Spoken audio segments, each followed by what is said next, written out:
might have misheard too. Yeah, I did hear some bad fireworks too, I thought. Fireworks. All right, it is 6 o'clock, so we will go ahead and call to order.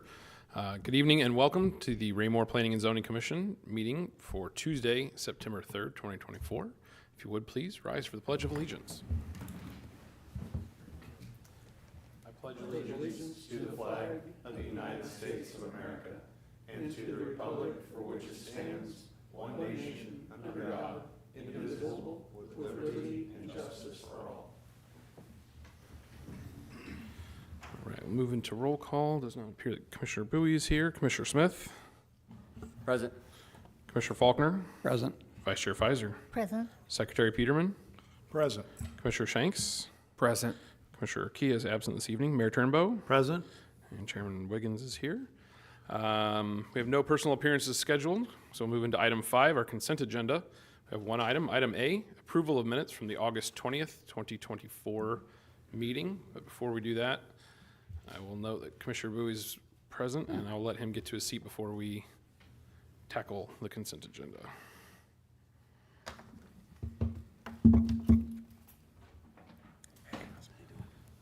All right, so Commissioner Bowie is now present. All right, so again, one item, the consent agenda, approval of minutes from the August 20th, 2024 meeting. I would entertain a motion to dispose of this item, please. Mr. Chair, Yes, sir, Mr. Faulkner. I move that we approve the consent agenda, approval of minutes from the August 20th, 2024 meeting.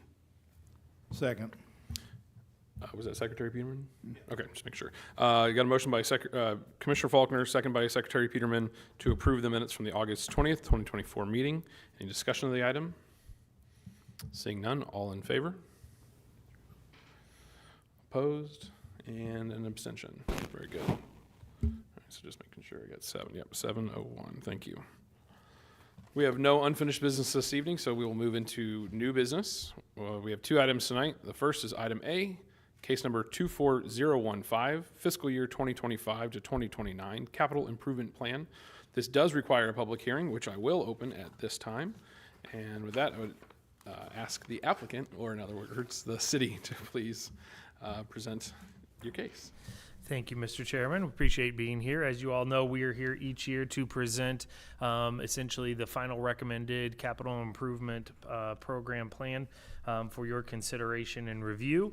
I do want to make a couple of quick notes here for you all, which is this year we will have a recommended proposal of just over $7.75 million in projects that have been vetted through the CIP committee, which is a committee I also sit on along with numerous city staff.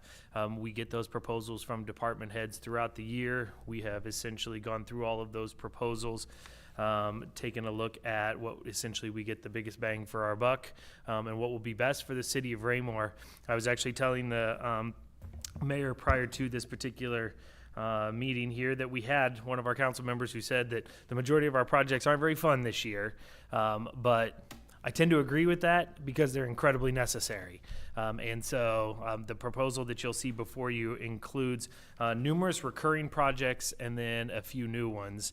And so I did think that it was important to note, I went back and was watching last year's meeting of this particular proposal, and I wanted to make sure that when we go through each one of these projects that we just note that the total projected cost will not always line up with what is allocated for this particular budget year. That was a question we had last year, so I just wanted to make sure that all of the commissioners were aware that when we go through the projects or in your particular packet, you'll see the total project cost a lot of times is more than what is being allocated in this year. That's because funds have already been allocated to that project in previous years. Work has already been done on that project in previous years, or it's a recurring program. So I just wanted to make sure that to call your attention to those particular numbers. The last thing is, as we go through each one of these particular projects, I'm going to be referencing page numbers for you. I know in your packet, I believe it starts on page 3, I believe. is where the CIP is actually located, but I'm going to reference the actual CIP number. So for example, when we get into the very first project, which is the server replacement program, I'm going to be calling that page 18 and 19, if that works for you all, because that's what it actually is within our CIP proposal. So if there's any questions about that, I just want to make sure so that we didn't get confused on when I reference certain page numbers for you here. The other thing, as we go through this, a few of the projects, as you all are aware, are funded through multiple funds. I'll call those out as we get to those individual projects so that you'll know, for example, when we get to curb and stuff like that, we use 2 separate funds to fund that particular curb replacement program. So I just wanted to, and I'll highlight those as we go through that. Any questions so far? Are you ready to jump right in here? Good? All right, let's do it. So project number 1 is our server replacement program. That's going to be $15,000 this year. That comes out of the Building Equipment Replacement Program Fund, or we just know it as BERP. And so that's going to be the first few items are all going to come out of BERP. The server program is replacing 2 servers a year over the course of 5 years. That's the typical server life, is about 5 years. And then when we get to the end of the 5th year, we'll start again. And so you have seen that in previous years. You'll continue to see that as it has proven very, very beneficial for us to keep up with the technology in IT. Project 2 is the City Hall camera replacement project. This is similar to last year, just in a different part of City Hall. So last year, we ended up replacing a camera on the north side of the building to make sure that we covered the entire parking lot with a 3-headed camera. This year, for $4,323, we're going to replace the southwest camera that looks at our lower parking lot. Exact same camera, 3-headed camera, can turn almost a full 360 degrees, gives us significantly better coverage over the lower lot, including some of the police vehicles that are here overnight. So that is project number 2, the City Hall camera replacement. Project 3 is door access controls. And by the way, obviously stop me anytime you have a question. Just don't worry about it. So if you have a question, feel free to ask. Project 3 is door access controls. There's 2 doors that need controls. One is right here from the judge's chambers into the court office that does not have a door access. And so we do want to make sure that we secure that particular door and that only authorized personnel are able to go through that particular door, since that leads to all of the other offices here within City Hall. And the second one is over at Centerview. If you go into Centerview, right in the middle is the storage room, but the storage room also houses all of the IT equipment and media equipment within that particular building. It currently is only just a door that you can open. We want to put a door access control on that one as well. So that's why both of those are listed. That's going to cost us about $16,534, and that will also be out of the BERP fund. Both of those are very needed and have been noticed over the course of the last year. Project 4, which is, so now we're on page 2425, is workstation standardization and modernization. That's $42,706, again, out of the BERP fund. There's a lot of reasons for this project, and I know you have the justification within your packet, but I'm going to summarize it to say that we would like to move most of our products into the Dell Technologies range. We get bulk pricing through Dell as a result of doing this. We're able to modernize the majority of our monitors, our keyboards, all that kind of stuff as a result of this particular project.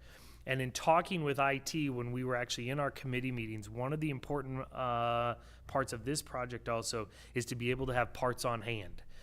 As a result of bulk pricing and being able to get all of these items, we'll be able to have some of these things on hand down in IT so that as things need replacing, we have them.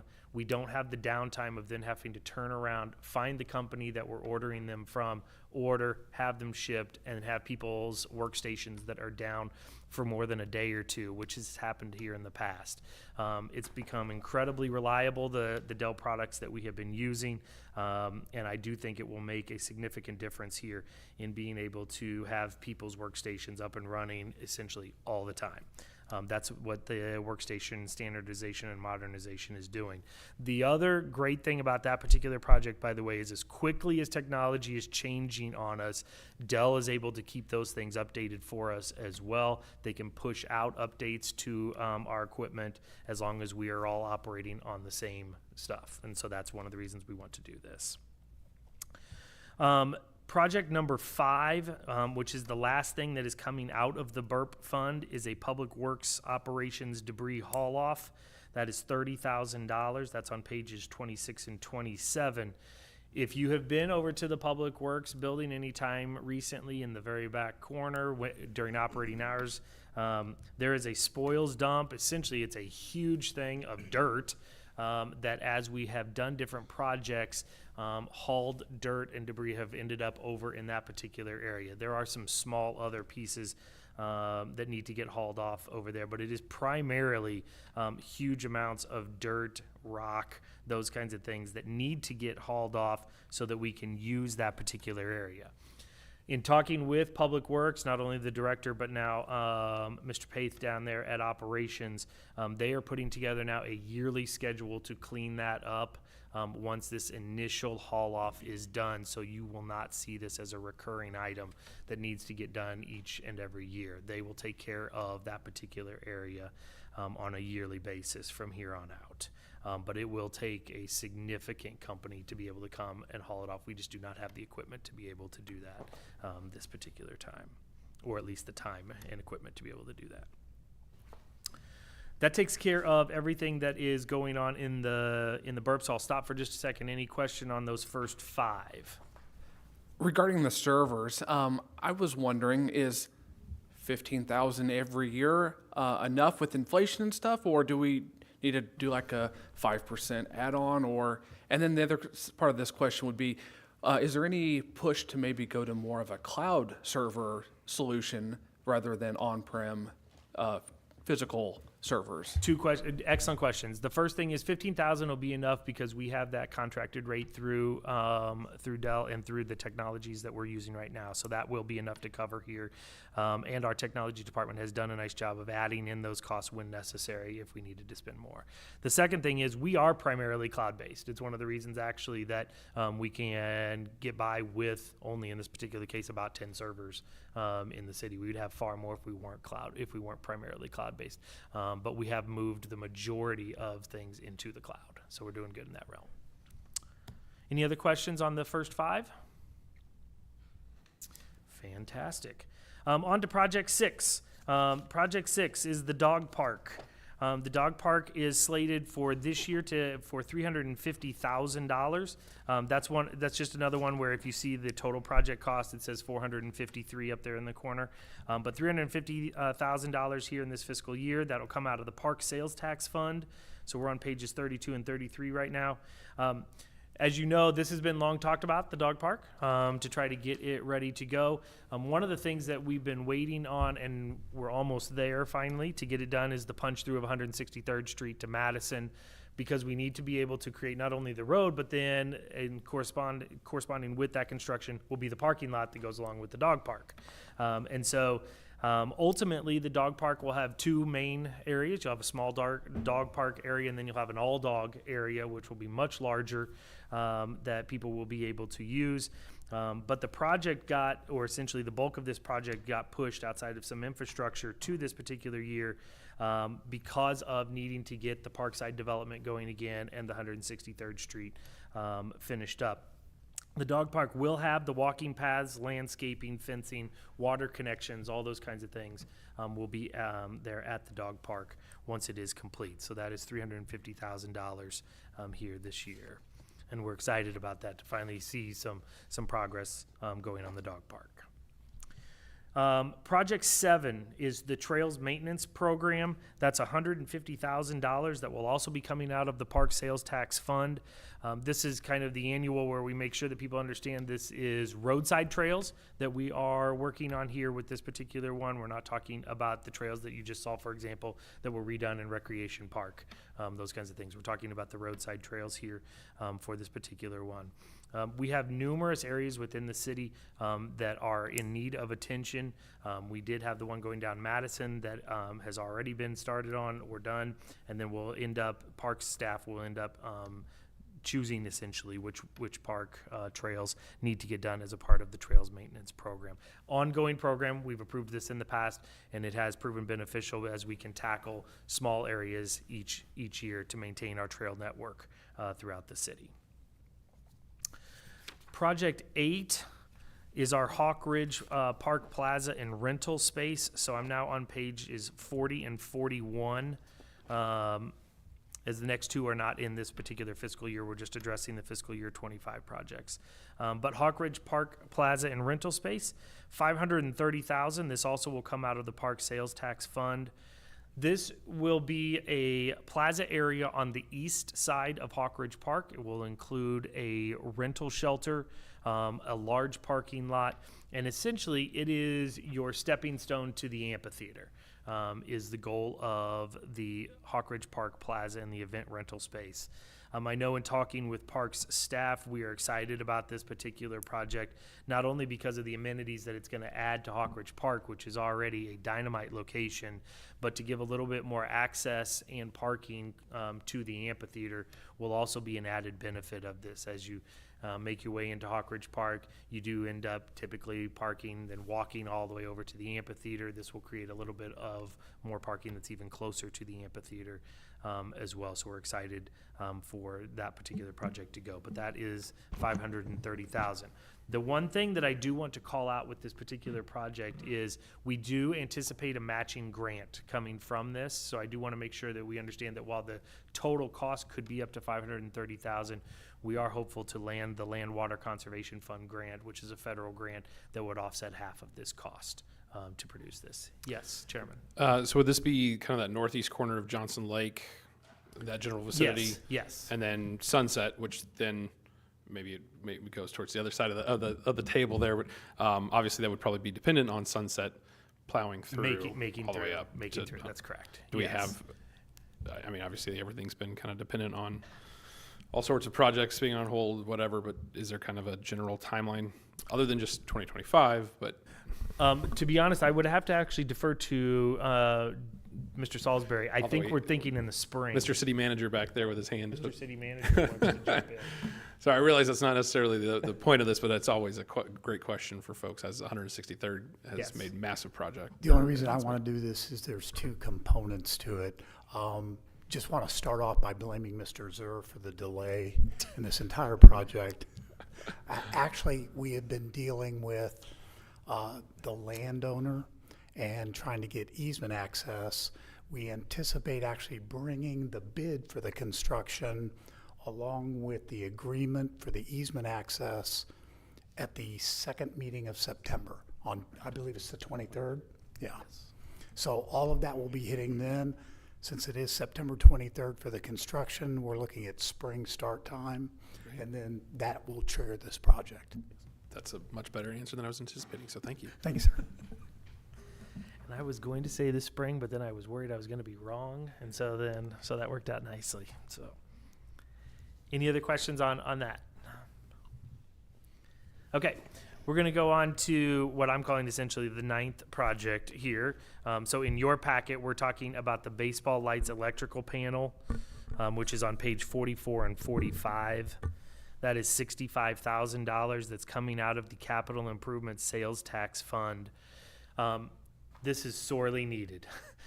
There's no other way to describe this. When the new scoreboards went in at Recreation Park, there was significant discussion even then about the state of that particular electrical panel that is there at Recreation Park. It was installed in 2001. It was supposed to last about 20 years. And so it's done its job to get us to this particular point, but it absolutely needs to get replaced to make sure that those brand new scoreboards and the electrical continues to work at Recreation Park. I will tell you, they did investigate trying to just fix this particular electrical panel, but the parts are incredibly hard to source, and the labor to try to actually fix it with 2001 parts makes it very untenable to try to do that. We'd almost spend more trying to fix it than to get the new electrical panel. Project 10 is the sanitary sewer. This is our annual I&I plan here. So we're now working towards, I've moved on to our sanitary here. So now we're on pages 52 and 53 here. For $174,137. We pay for this out of the Enterprise Capital Maintenance Fund. But like I said, this is our annual program to try to reduce I&I in our sanitary system. There's two major reasons for this. Number one, we want to try to keep a clean system going as best we can. But two, the more clean water that goes into our sanitary system, the more that the Little Blue Valley Sewer District has to pay to treat it, and we get charged that. So the more that we can reduce our I&I within our sanitary system, the less it actually ends up costing us in the long run. There is a map within your packet essentially showing where we're going to be focused this year, which is in some areas north of 58 and then over on the west side, essentially over by Huntsman, south of 58 is where we're going to be focused this year. The sanitary sewer and inflow, if you're wondering kind of this is placing liners essentially throughout our sewer system, and especially around manhole covers to try to reduce stormwater inflow into it. And that will also help us in the long run from keeping the water systems separate, essentially is what we're trying to do here. Like I said, it's an annual program. We've been doing it for quite some time, and it's been going actually really well. We continue to see savings on the back end of this, and I believe it's noted in your packet that we're seeing about $30,000 of savings by doing this particular program. Project 11 here is, and actually 11 and 12 are going to kind of go together here to explain the Owen Good situation that has been ongoing for quite some time. So Project 11 is the Owen Good transfer switch replacement. That's $110,000, and it's getting paid out of the Enterprise Capital Maintenance Fund. The other project, and so this is Project 12, is going to be the Owen Good force main that you'll see coming up right behind it. A few things have happened at Owen Good, and dealing as our insurance representative with NPR, I can tell you that I see Owen Good come across every now and again as a result of power failures that have been happening there. We have had some issues, and I know it's noted even here in the justification, we've had some issues where we don't have total power failure at Owen Good, but the power has failed enough where the generator should have kicked on, but the transfer switch isn't recognizing it. It's essentially faulty at this particular point, where it doesn't recognize that we've lost power to the pumps at Owen Good, and it doesn't kick on.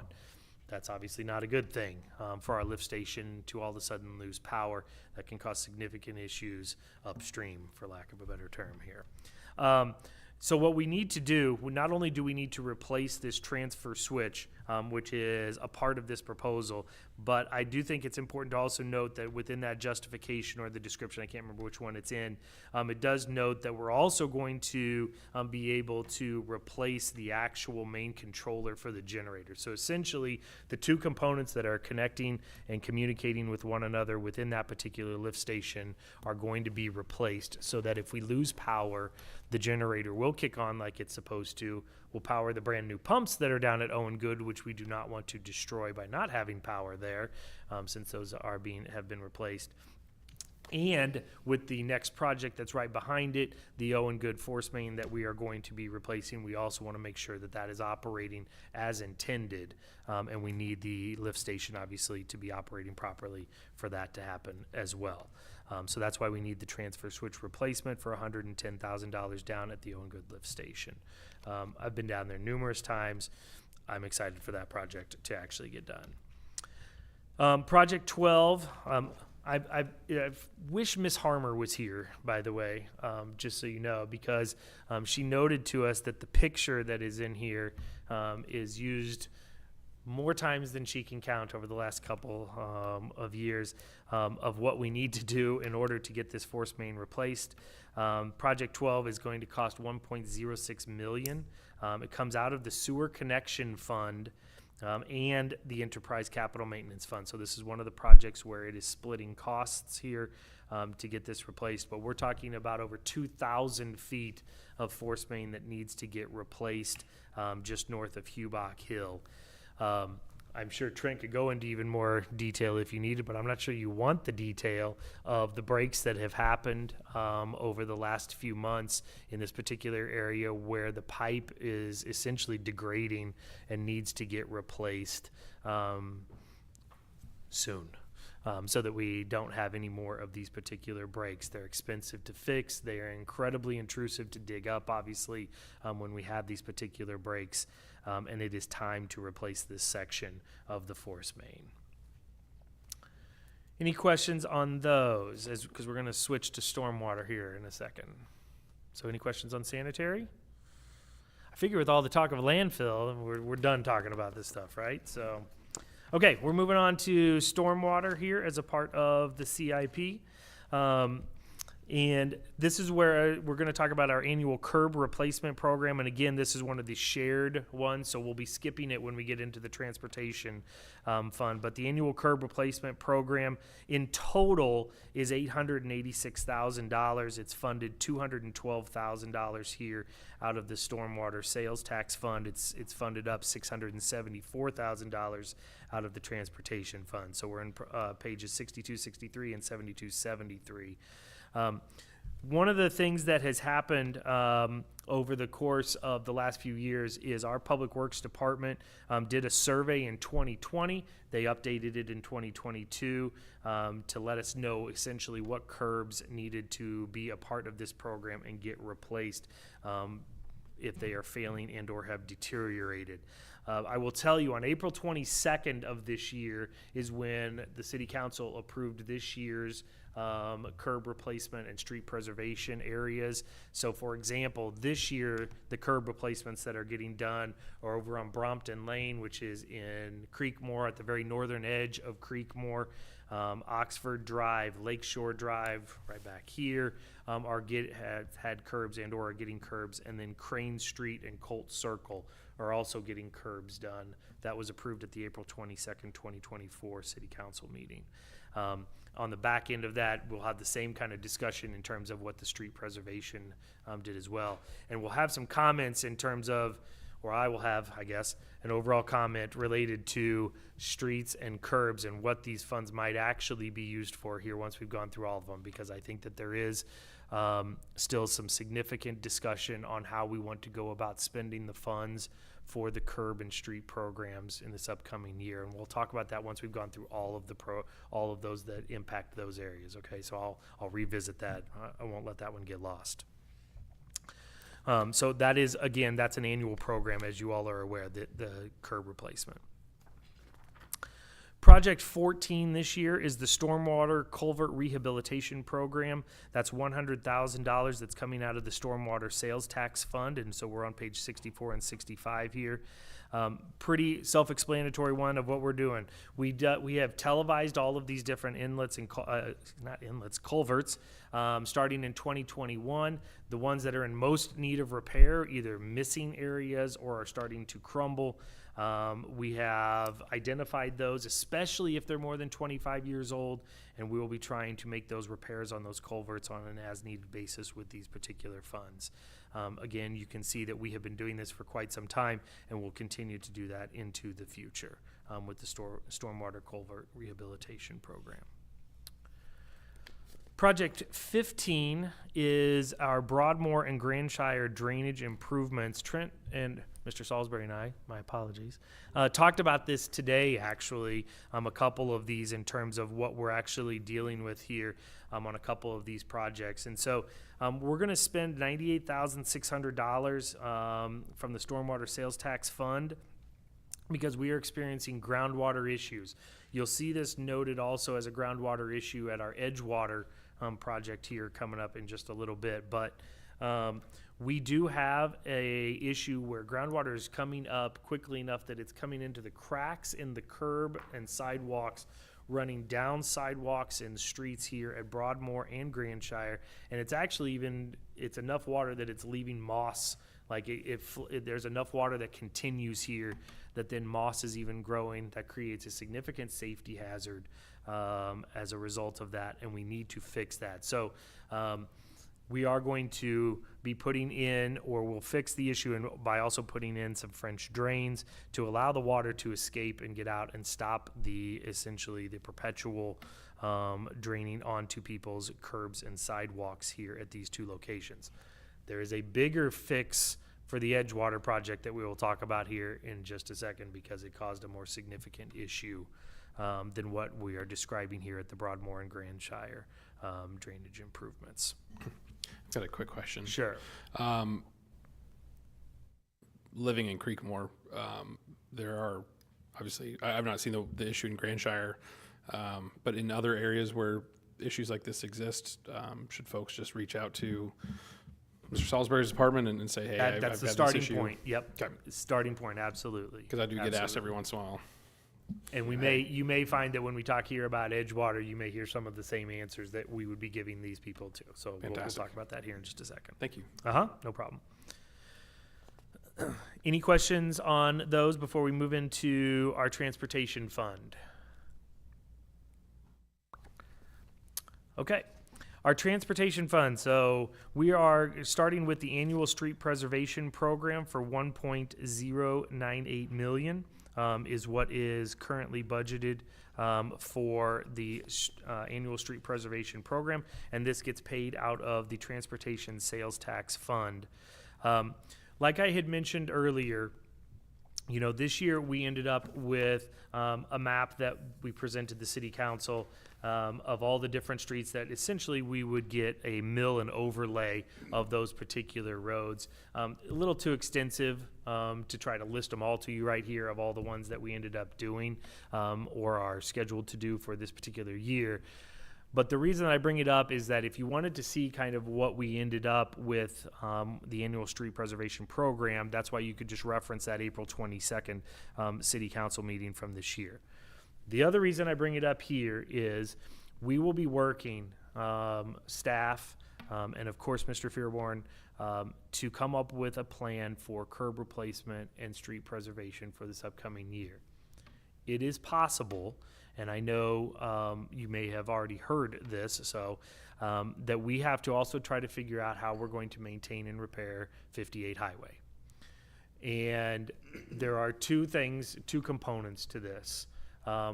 Unfortunately, the use tax did not pass in April, which some of that was going to be dedicated to the maintenance and repair of 58 Highway, which probably will not come as a shock to you, is an incredibly expensive maintenance and repair project to maintain 58 Highway within our city limits.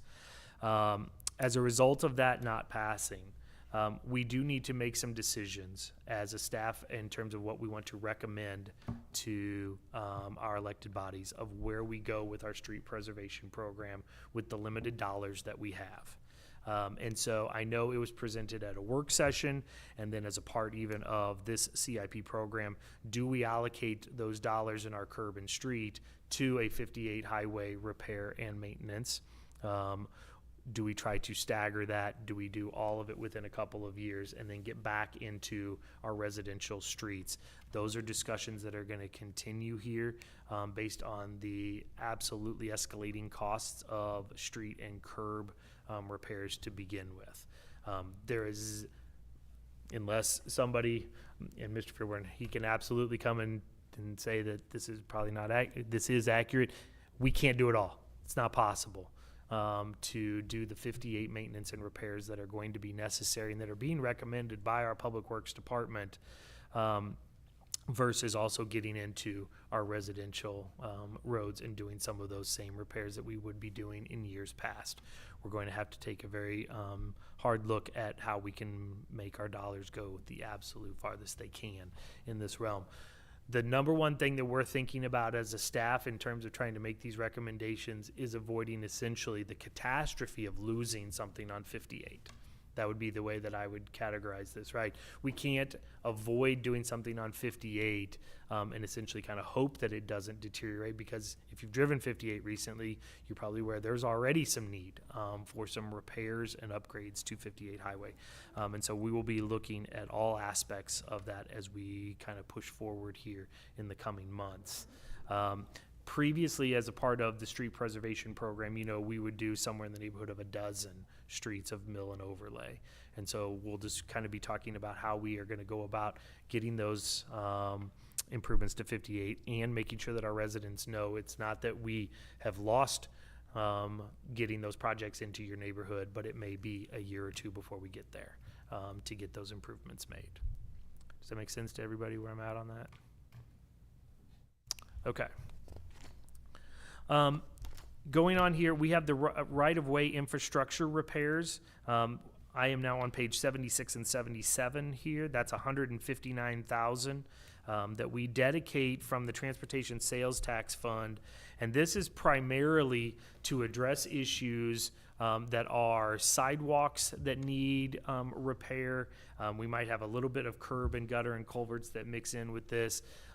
In previous times, if people have a major issue with the sidewalk and we try to do mud jacking or something to raise it, we're talking about those areas, where we might have sidewalks that have sunk or raised, those kinds of things that are within the right of way that we need to get repaired because they are safety hazards for anybody walking in our community.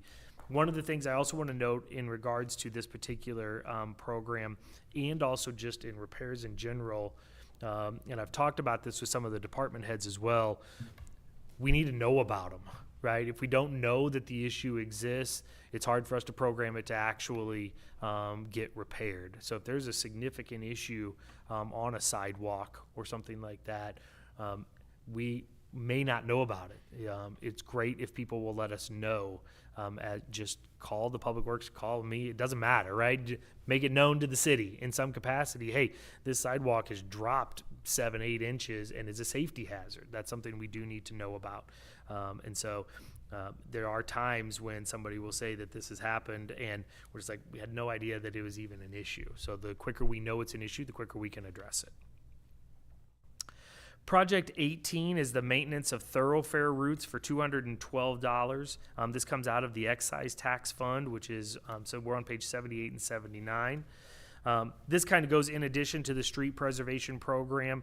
We're talking about microsurfacing in general here, if I got my notes correct. And so we will prioritize some of the roads that if we do a microsurfacing, we can extend their service life. So these are not going to be necessarily roads that have deteriorated. These are going to be roads that by microsurfacing them and doing essentially a seal on them, we can extend their life significantly so that we don't have to go in and do a mill and overlay kind of project on that particular road.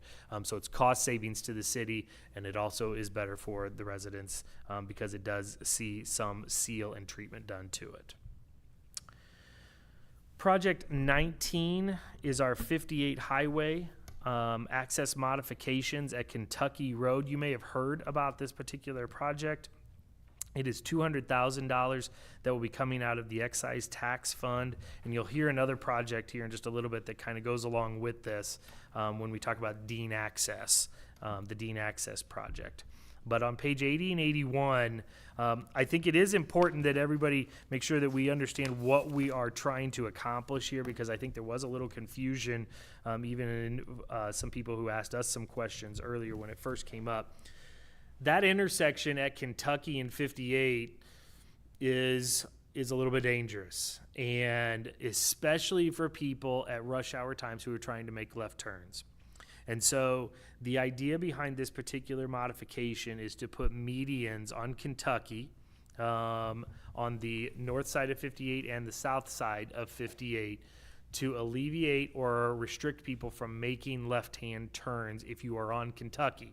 So it doesn't matter if you're on Kentucky north of 58 and you're driving southbound, you won't be able to left turn off of Kentucky to go east on 58, if that makes sense to everybody, okay? So that's what we're talking about. Same restriction then if you're on the south side of 58 and you're driving northbound, we don't want you left turning and trying to go west on 58 off of Kentucky.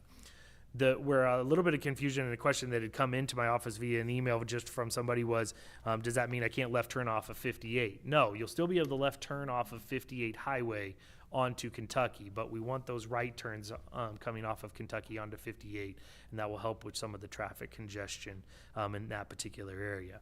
And stand by, because there's better, even in terms of helping with traffic and the Dean access that we'll talk about here in just a second, because they kind of all go, those two projects are kind of going to go hand in hand. So that's what we're hoping to do there with the medians at Kentucky Road. Quick, Yeah, absolutely. so that's gonna be a restriction of making the left heading south off Kentucky onto heading from Kentucky, pointing south, trying to go east. Correct. That's gonna be a restriction. Can't make the left turn. Gotcha. Just wanna make sure, 'cause I don't know if you said, it's gonna be you're gonna try to have it restricted or? Oh, no, It's it will gonna be be a restricted. restriction. Yeah, Okay. you will not be left turning. Okay, gotcha. Yeah, if you Unless look, that's correct. if you look That's on page correct. 81, the black line, it's guess- a black concrete. That's right. You curb barrier could there. take that chance, I suppose. We would strongly There will be recommend people, against I'm sure, who will do it. it. Okay. Our next project here is our curb ramp and repair and replacement project. This is an ongoing one you probably are familiar with, where it's $132,500 coming from the Capital Improvement Sales Tax Fund. This is where we have gone through and we have evaluated the ramps throughout the city, and there are a lot of them that need repair and or replacement. And so we dedicate this money each year to replacing and repairing as many of these ramps as we can, prioritizing the ones who have deteriorated the most. And as a parent of a child in a wheelchair, I can attest that we like the ramps to actually work. So the more of these that we can get replaced each year, the better off we are going to be. The next project here is where I was telling you that we would have another description for you here about this groundwater issue. This is the Edgewater Third Road repairs that are in Creekmore. And we are going to spend $615,000 from the Transportation Sales Tax Fund, or we would like to spend. The proposal is to spend $615,000. As the description notes, what has happened here is the subgrade has essentially collapsed. I mean, if Trent, Mr. Salisbury wants to correct me, it has deteriorated to a point that the entire subgrade and road needs to get replaced as a part of this particular project. The road itself was put in 2019. So unfortunately, it has fallen back to the city for this particular repair within Creekmore here. And so unlike where you saw over at Broadmoor, that particular issue we can solve essentially by surface level repairs and putting in those French drains. This one is going to require the entire road essentially to be repaired and redone in this particular area, which is why it also is significantly more expensive for us to do it. And so the project itself then obviously will then not only will we remove everything, but then we will put down the gravel and concrete to avoid the groundwater issue again as a part of this, and install the drains on top of that to get the water away from the road as well.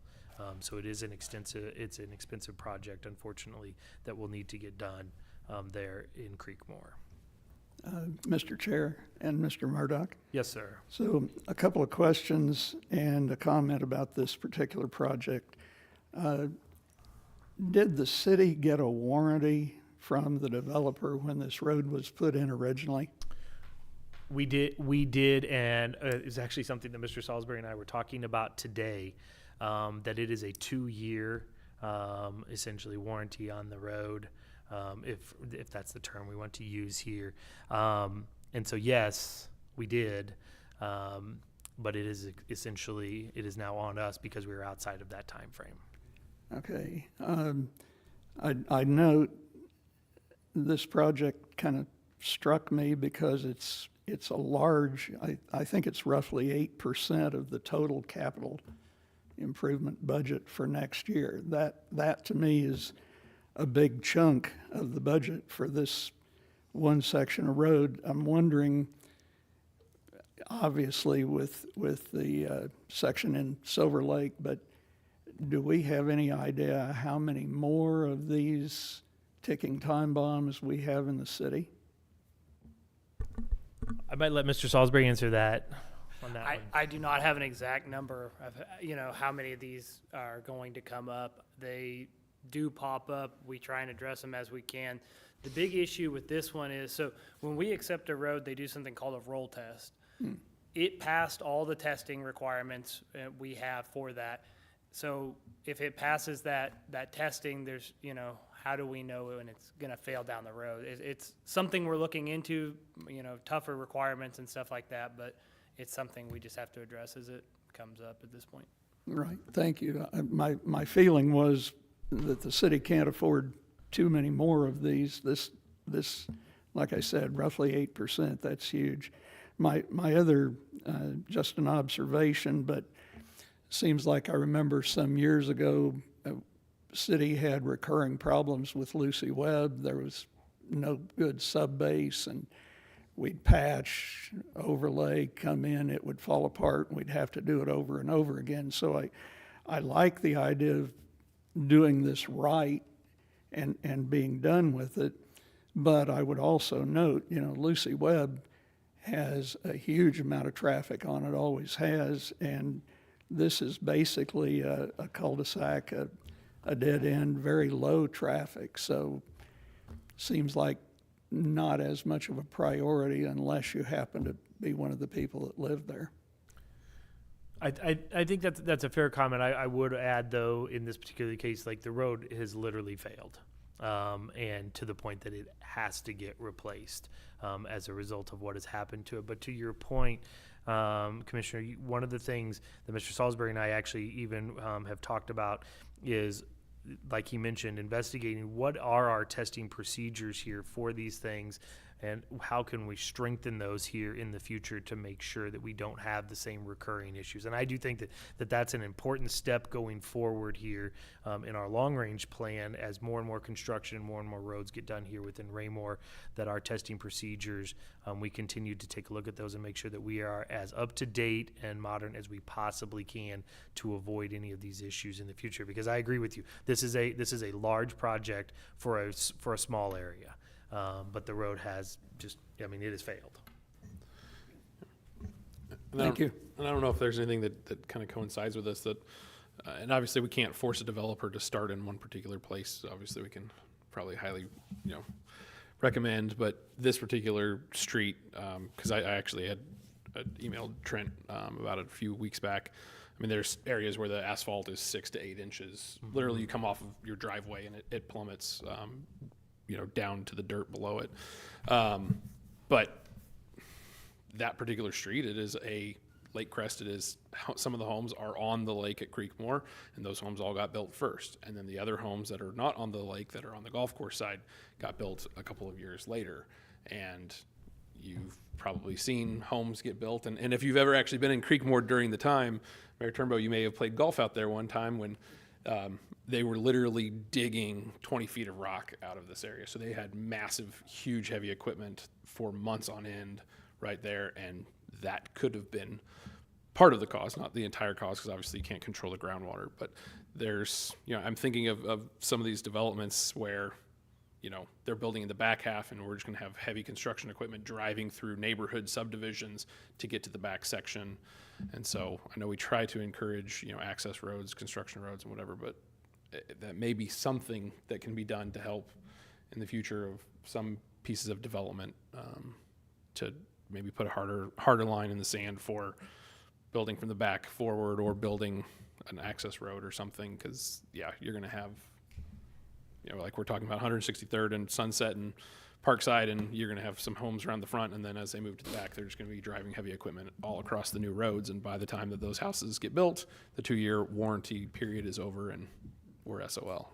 So It's an anecdotal thing for me, but I would want to call out also, when they did construction at Creekmore on the east side of the clubhouse, There was a time when, and I just wanted to give them props for this, is our sanitation company, Constable, actually, instead of driving their trucks on top of that every single time, actually developed a route to come through so that they weren't going on the brand new road every single time, and they worked with us on that.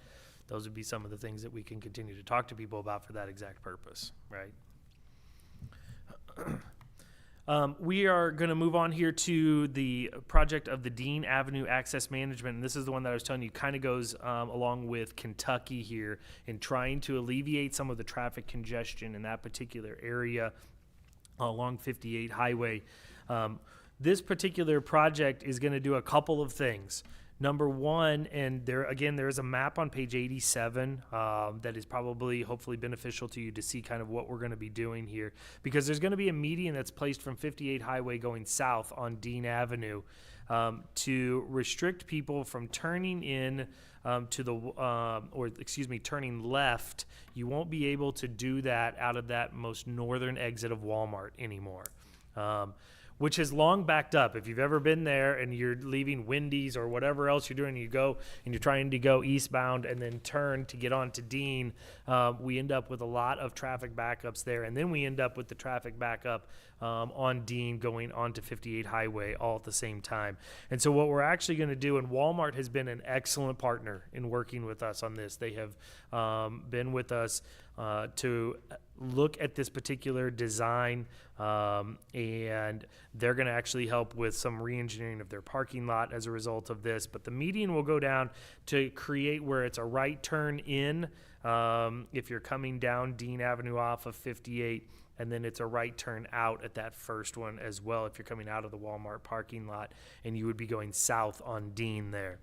The stoplight then will be put there at the second entrance to help with some of the traffic at that particular area as well. So we're trying to, again, just like we're doing in Kentucky, we're trying to eliminate the left turns that back everybody up and encourage people to come into the lot farther south or to leave at the southern entrance so that you can turn, if you were wanting to turn left then at a light, which also will make it safer for everybody. The other thing I do want to note about this is because this kind of goes in conjunction with Kentucky, that Kentucky access, it is anticipated that we will do the Dean access and then the Kentucky medians essentially back to back. I mean, that's if Mr. Salisbury wants to tell me that it's a different terminology, but essentially we'll be trying to go back to back with these two projects so that we're not disrupting that area twice. We'll try to get it all done essentially as one thing so that we'll get to realize those improvements all at the same time. So that's the hope with doing the Dean Access Management and then the Kentucky medians, those two projects right there in the same area. Any questions about those projects in the transportation realm before we move to water? Mr. Commissioner, I have a question about the 58 thing, and I might be out of bounds by even asking this, but when we think about the maintenance of 58 and the value and the asset that we have by owning that versus if we didn't own that and the liabilities and stuff that, like how does the city and how does staff view owning 58 versus if we didn't?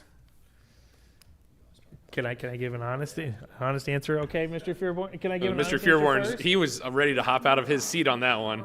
Okay, I'll give you the honest answer. It's not good for the city for us to own this portion of 58 because there is more maintenance and repairs that come along with it for little return for what we get out of owning it, especially from. Well, I'll just stop right there. We would be better off to not own it. But I'll let Mr. Beerborn also have a shot at this one.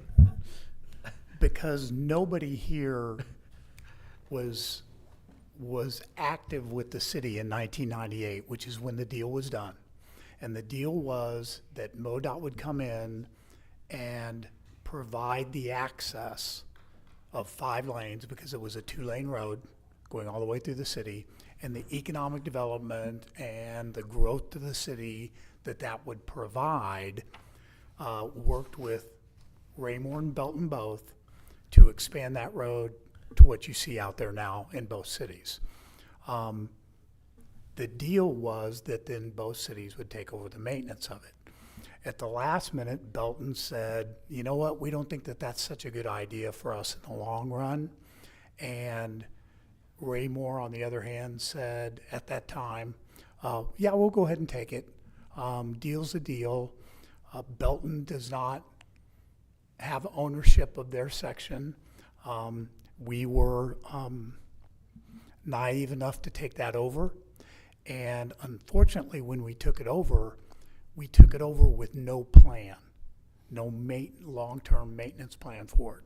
So we have been doing patchwork. Several years ago, we did a bond issue to completely redo it. The problem with that is it now needs to be redone again, and we still have 15 years of payments on the bond issue. That's why large projects like that are repair projects are not recommended. I would suspect if we went for another bond issue for that road with no plan in place for long-term maintenance, it would probably, the credit rating on that particular bond issue would dive. We would not be able to afford to do the bonding on it. So right now it's time for us to swallow the bitter pill of how are we going to address regular long-term maintenance on that road. And there's no question about it. Mr. Murdoch put it very succinctly. It is going to mean pain on the back end of the project, because one of our recommendations may need to be for 2 years, the regular street preservation program and curb program both, and possibly maintenance of thoroughfare routes just gets shut down to residential and other streets. And this is the only thing that we're able to do. So we occasionally get calls, I need $3,000 worth of curb done in front of my house. Just had that conversation with Mr. Salisbury today. It's going to be a question of having to painfully say no to our citizens on those. So, because if that deteriorates, if 58 highway gives, it's going to give very quickly. It would be a deterioration that would be undrivable in a period of about 8 months. That's how we got into the bond issue on that particular item, where we had to do it because we had to do it very quickly. Again, it is the resultant of, it was going to be a use tax item that would provide for total reconstruction every 5 years had the use tax passed. That was going to be a dedication to that. We have some other plans, proposals that we would be putting in front of the council at a later date. Again, we don't have to make a decision on what the money is going to be used for. Right now, we're just asking for the dedication of the money. So we have a couple of months here to work with the council on other alternatives. Mr. Salisbury and I have a meeting with MoDOT this Thursday where we're going to try to open some reversal conversations. MoDOT is very touchy about taking over lane miles if there's not a swap. So I don't have a lot of hope for that particular discussion going in our favor, but we'll see. It never hurts to ask. Did that kind of answer the question? Yeah, it does. I didn't know if there's like state bonds we can apply for or anything that would be, I don't know what I don't know. And I'd like to think that there were some resources out there at a state level even that might be able to help with a major road like this that impacts so many people, but maybe that's just not the way it works, so. We just love to give it back to them with a bow. Oh, perfect. Kind of convince them it's a treat. So, Okay, thank you. thank you. Mr. Zur also put it very nicely. We like the control. We don't like the cost, right? Right now, the cost is outweighing the control that having that road gives us. Okay, we've made it to the last 3 projects. Congratulations. So we are at the hydrant replacement project. which is page 9293, for $189,357 out of the Enterprise Capital Maintenance Fund. Again, a recurring project where we are routinely evaluating hydrants throughout the city, and those that need to get replaced are a part of this program. I believe, Mr. Salisbury, it's 17 this year. Is that correct that we are going to be doing? I believe so, yes. Okay, so we'll be doing 17, and then we'll continue to evaluate the hydrants that need replacing, because this would be certainly a project that we would anticipate continuing into the future. The last two projects essentially go together. So the first one is the Original Town Valve Installation Program for $74,200 out of the Enterprise Capital Maintenance Fund. We are continuing the project to install valves throughout Original Town. A few years ago, some of you may remember, we had a terrible time trying to locate a leak that was happening in Original Town, and then the corresponding valve to get it shut down, because they are buried and or all over the place and hard to find within Original Town and a long way apart. And so we've added valves that are closer and that we can track and map, so that if we have any incident within Original Town, we'll be able to get the water shut down quickly, and typically with very little service interruption now for the residents. I do also want to call your attention to, on this particular project, you'll note it does conclude here in fiscal year 26, as we'll have placed the valves across the water lines that we need within Original Town. The last project is also in Original Town. It is the Park Street water line replacement. And so we're going to go essentially from 58 Highway to Pine Street, $291,500 out of the Capital Improvement Sales Tax Fund. This is pretty simple because it's exactly what it says within the justification. We're moving to a 6-inch water line. The old one that is there does not meet the minimum standards that we would be putting in here in Raymore today. And so as a result of that line essentially getting to its end of its useful life, we need to replace it. We'll replace it with the 6-inch line and the hydrants that go along with it.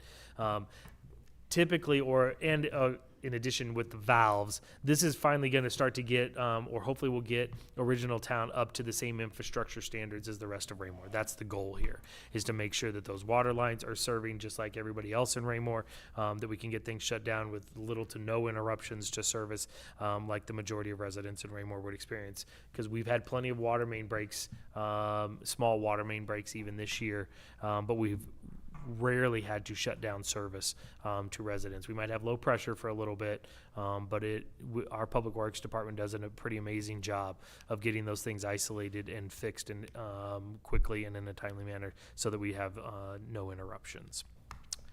That concludes the capital improvement presentation for this year, unless you have any questions for me. Anybody have any questions for Mr. Murdoch? Very good. Thank you, sir, very much. Thank you. Appreciate it. So since this is a case that does have a public hearing, we will offer any members of the public, if they would like to come talk about any of the items that were presented today. We would welcome your input at this time. Seeing no movement on the matter, I will close the public hearing at 7:02. And that will conclude the first item of new business, which will now take us to our second item of new business, item B, case number 24014, the 2024 annual review of the UDC, to which I assume Mr. Epper. Chair? Oh, yes, sir. A question. I'm so sorry. We have to probably formally vote on that. Thank you. I apologize. I was just rip-roaring ready to go. Yep. Thank you for keeping me focused. Sorry, on my packet, it doesn't have a motion in it, item, so I kind of went past that. So I would entertain a motion to, I suppose, accept, Accept the capital improvement plan report provided. Perfect. Very good. Thank you, Mr. Zer. And thank you, Mr. Faulkner, for catching that. Yes, sir. I would assume, Mr. Faulkner, would you like to make a motion, sir? Mr. Chair. Sir. I think I'll just move that we do what Mr. Zer suggested. Okay, so you want me to repeat that for the Please. record? Thank you. So the motion would be motion to approve case number 24015, fiscal year 2025-2029 capital improvement plan, and forward the same to the council for final approval with the budget. Sounds great to me. Thank you, Mr. Zur. I'll second. All right, I've got a motion by Commissioner Faulkner, second by Secretary Peterman. Move to approve case number 24015, the fiscal year 2025 to 2029 capital improvement plan as presented, and send it to the City Council with a recommendation of approval along with the budget. Perfect. Thank you, sir. Any discussion of that item? Seeing none, all in favor? That'll pass unanimously, 8-0. Thank you. All right. Now we will move into case B, or item B, case number 24014, the 2024 annual review of the UDC, which I assume, Mr. Eppert, now I can appropriately send it your way, sir. Thank you, sir. So actually, Mr. Gress has joined us virtually. I'm not sure how many of you all knew that, but he is here, and so he and I will tackle this item together, and he will actually start out, and then I will conclude. So I'll hand this over to Mr. Gress for our item.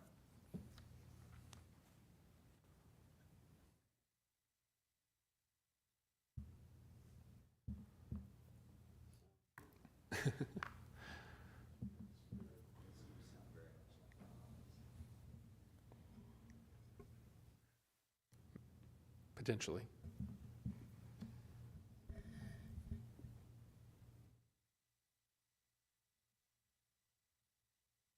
It probably worked during testing.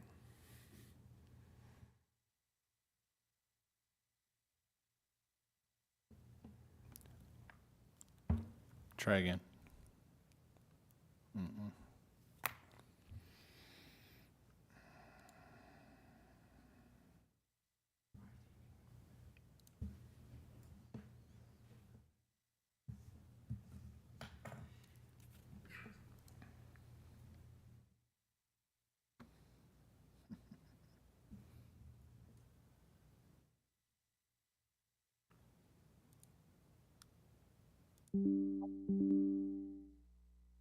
Try that now. Can you hear me? There we go. There. Perfect. Got it. All right.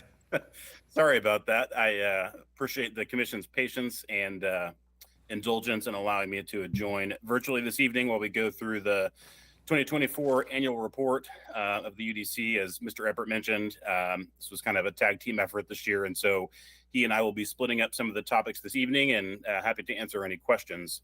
As the Commission may remember, when the city adopted the Unified Development Code in 2008, 2009 era, it did come with the caveat that staff was to review the code each year based on current projects throughout that year, issues that may have popped up, and try and make sure that the current zoning and subdivision regulations are meeting the needs of the community as it continues to develop. And so within the packet tonight, overall, there have been 36 amendments to the UDC that have either been a result of the annual review or other direction of the City Council, the Planning and Zoning Commission, or city staff.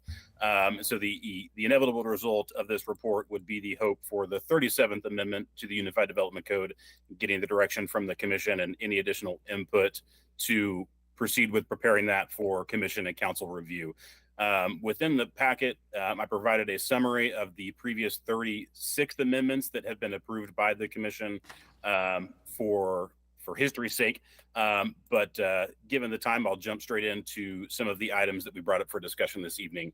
For a refresher, again, should the Commission direct staff to proceed forward with this amendment, staff would move forward with drafting the actual proposed code language in the format that the Commission is probably most used to seeing it in the form of an actual ordinance.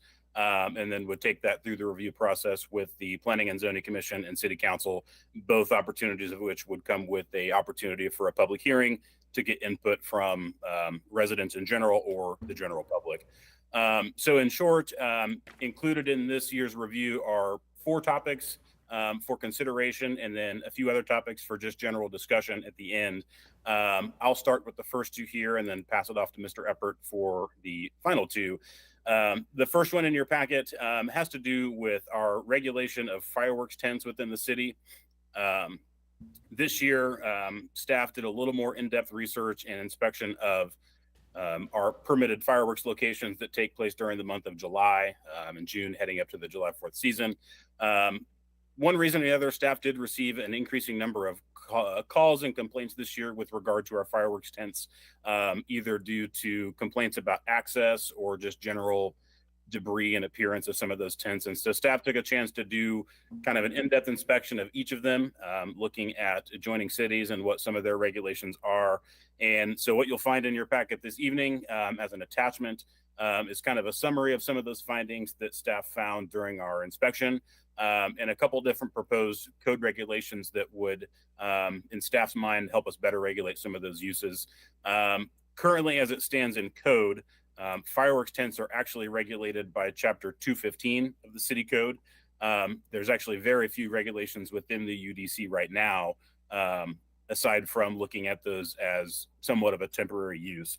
So the proposed language that you have before you this evening would propose to add a section of the code into this temporary use section of our UDC and provide some specific regulation on the use of temporary use of fireworks stands within the city. So I'll pause there. Within your packet is, again, some draft code regulations. We're happy to answer any questions or take any additional comments at this time. Mr. Chair. David, I'm looking through the items that you have potentially proposed here.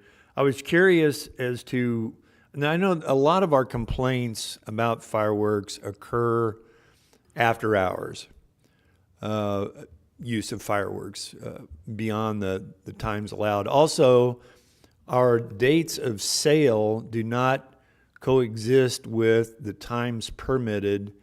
And I was wondering if there was a way to sync those up, or if that is an additional code issue as it relates to fireworks not under UDC. Do you know, Jonathan?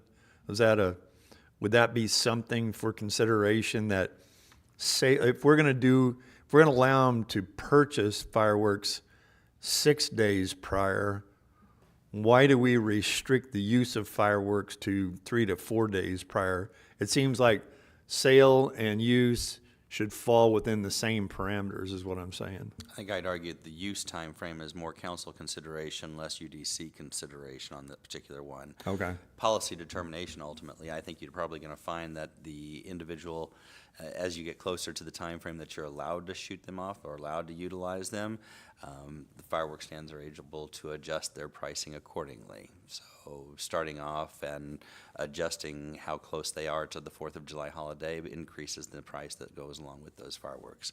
I'm not sure what the marketing behind it is, but nothing would stop the council from making that determination on shooting it off at the same time as it's open for purchase.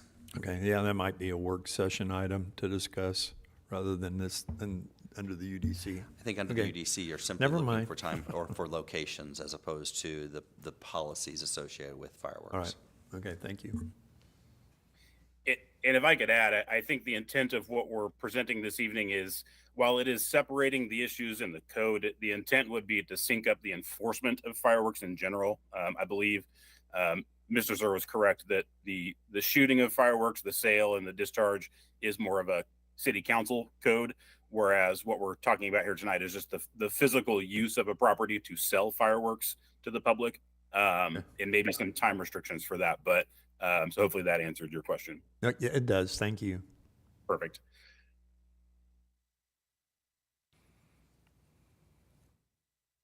Any other questions with regard to fireworks before we jump into the next topic? Mr. Commissioner. Yes, sir. Mr. Shanks. I'm under the impression that a church that has a school program that meets in it, even though we're talking about the months of June and July, is not able to operate a fireworks tent as a fundraiser for their youth group or anything, even though there's no school there, because it's within so many feet of a. So is that anything to discuss in this, or could there be some type of language change to allow, when schools are not in session, that restriction is no longer enforced?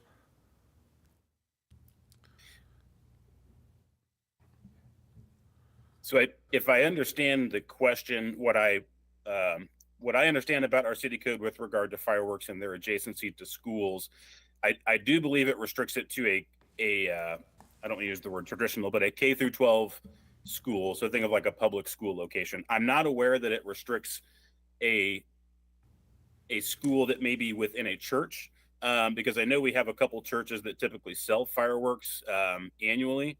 So if I understand your question correctly, hopefully I answered it correctly there. In this case, it could be something that we look at because we are looking at the use of the property. But in terms of the actual licensing and who is eligible to obtain a license, that could be, again, something that's more apropos to the city council. Yeah, it doesn't have anything to do with the license. It has to do with the church wants to raise money for their youth group summer trip, and so they're going to use the fireworks for that.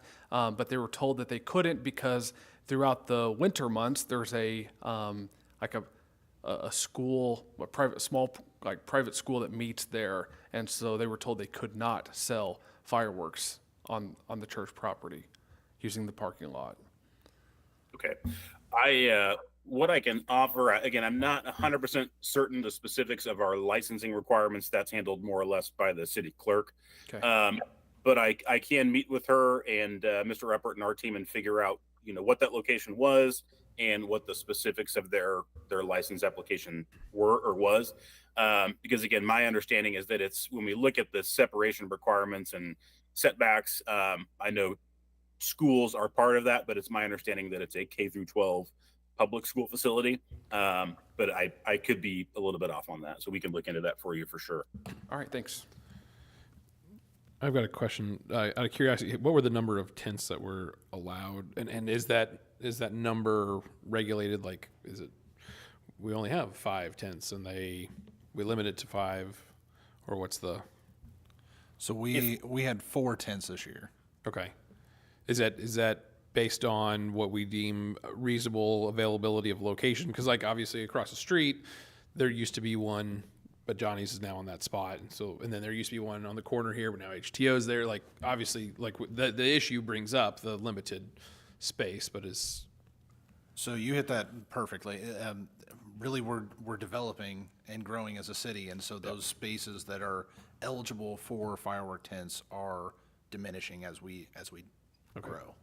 So I kind of going on along with what Mr. Shanks was saying is, I think for me, I would like to see that we look into what the regulations are for permitting of a fireworks tent, and how that then relates. Because let's say such as a church or whatever. I mean, because I know down the street at the Methodist church in that empty lot, that's where they always mow it down, and that's usually the biggest tent with a lot of parking area. But then as some of our areas develop these shopping centers, we're losing places. So I'd like to see kind of what are any of our regulations to allow a tent, because if we're now going to limit the location of them to being in a paved area because it does create a cleaner, safer atmosphere, are we, funneling it down so much that all of a sudden Raymore is just not going to have fireworks tents? And is that the ultimate goal behind some of this, or is it just to make sure it's clean and well kept? Because I'd like to make sure that we did have, I don't know, is there any reason why some of the RAPEC schools around here, couldn't lease a section of their parking lot for that 1 week period as a fundraiser for the freshman center or for Creekmore Elementary or whatever the case may be? And obviously the district may have a say and that it's their property, but I'd be more interested in us being open to that consideration of where they are if we're trying to clean up the situation. If that makes sense. It definitely does. And if I could clarify, the intent is definitely not to limit or discourage fireworks stands in the city. As a result, as what Mr. Eppert mentioned, since we are slowly running out of spots where tents have historically been located, either because that site is now developed or something has developed adjacent to it that has caused it not to be eligible. What we found this year was people choosing locations that may not have been the best location for the reasons that I've seen and listed in that report, which was the reason for some of those complaints that we had gotten. They did not have the best access. Parking was sort of an issue. Some of those areas were on grass, which made it difficult and frustrating for customers. So that would be the intent with this code amendment, is to make it more aligned with what our temporary use regulations already are. Within our code in the UDC, fireworks stands are explicitly exempt because they're regulated entirely by Chapter 215. So the intent here would be to clean up those up, make them a little more clear on what the city clerk's office and fire district and those entities regulate versus what the site actually has to physically look like and what type of parking they have to provide. But I did note down the conversation with the city clerk about maybe let's get a map together of where these are actually permitted right now, and that might generate some additional requirements that we need to think of as well. Thank you.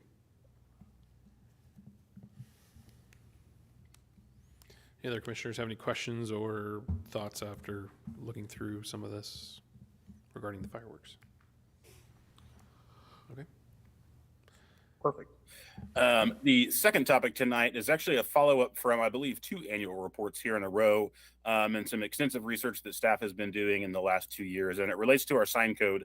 As the commission is probably familiar, in the recent past, there was a Supreme Court ruling that had some implications on how cities can regulate signage, more specifically temporary signage, and had to make cities relook at their regulations to ensure that, in essence, you don't have to read the sign to understand what the regulation is on that sign.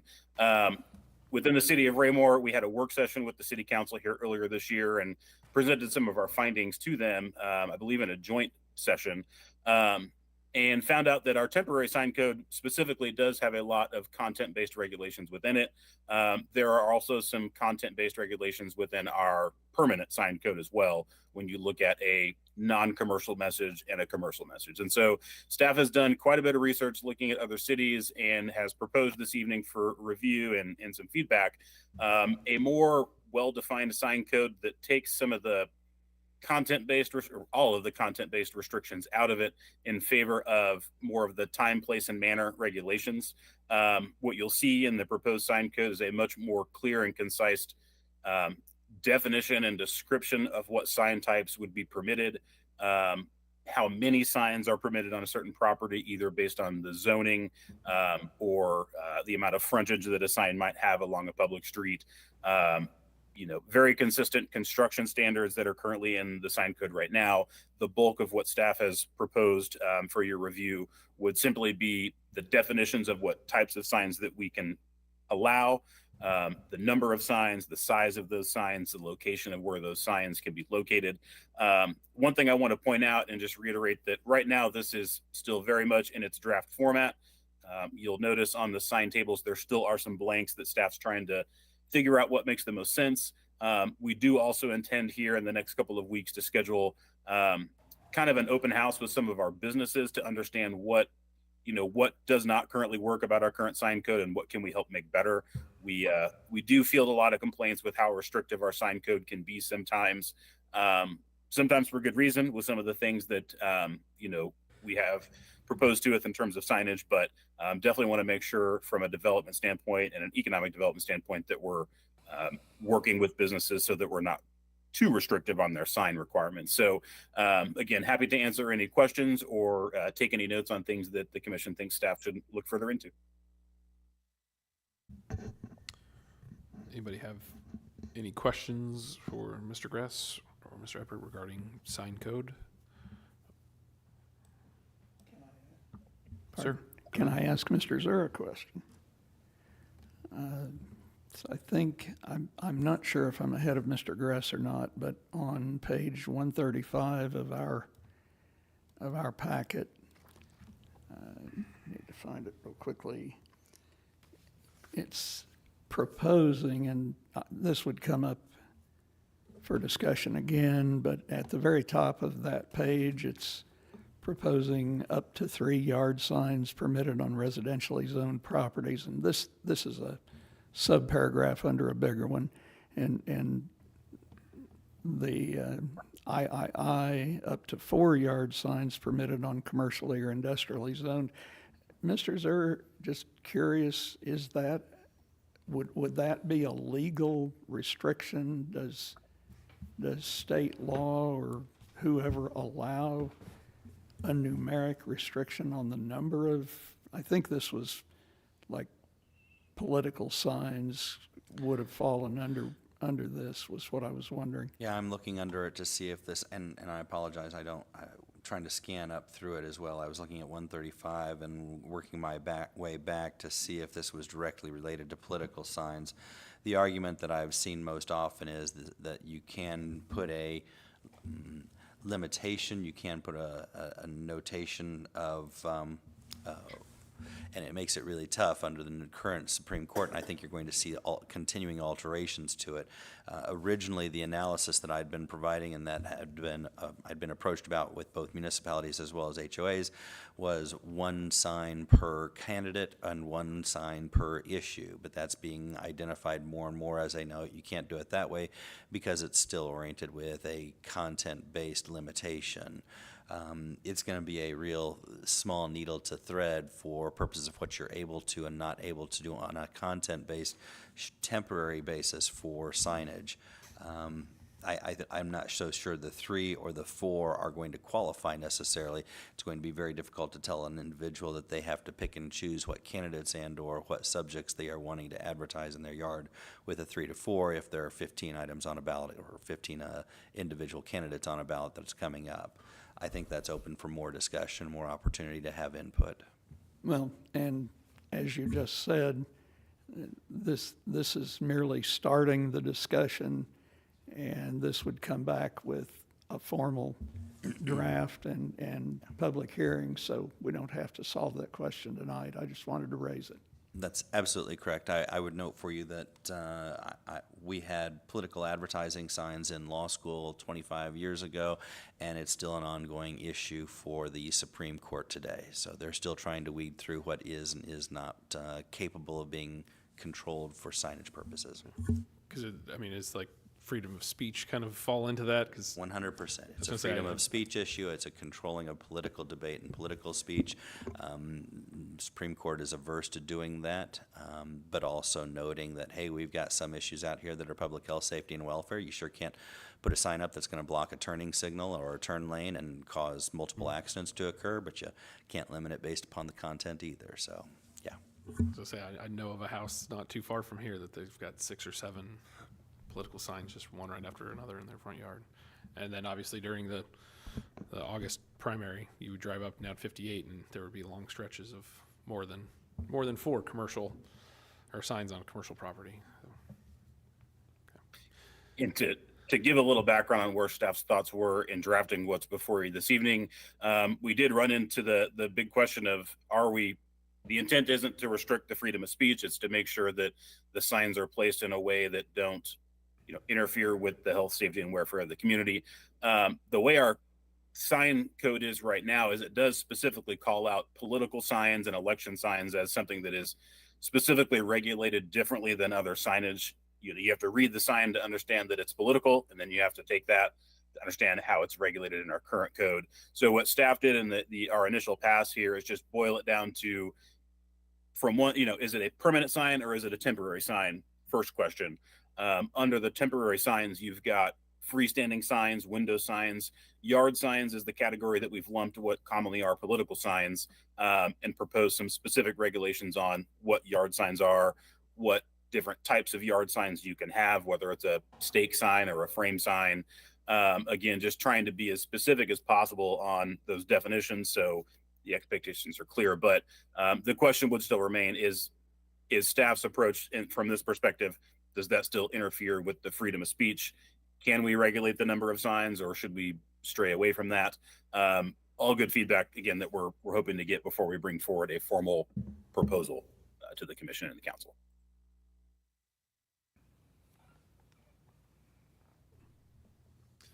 Any additional questions or comments or thoughts or inquiries for the signs?